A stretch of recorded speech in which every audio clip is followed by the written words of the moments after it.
Poltronelli tenta l'azione personale, appoggio sul ferro e mette a segno il sesto punto per Perugia.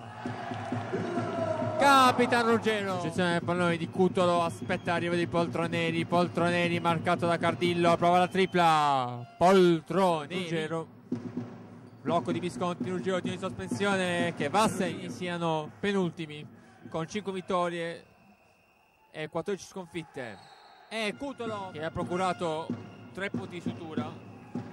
Contropiede perugino. La Quintana, azione personale, va a segno. Tantissimo Cardillo.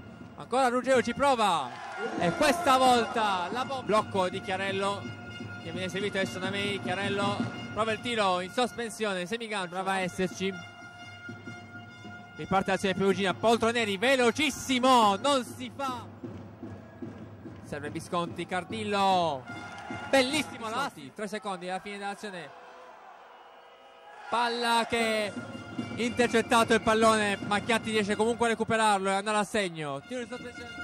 Chiatti smista per Bonamente. Bonamente si è liberato dalla marcatura di Bonfiglio, cerca di fare tutto da solo, non ci riesce.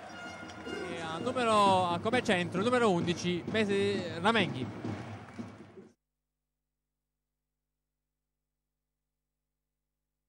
Marcandosi ottimamente, ma il tentativo di conclusione è andato a segno. Visconti!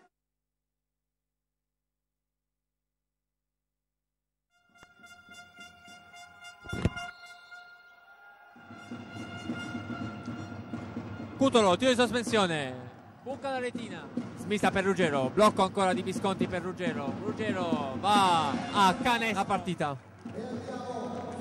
finisce così: 70 per la Liomatic Group Cusbari, 63 per la Liomatic Perugia.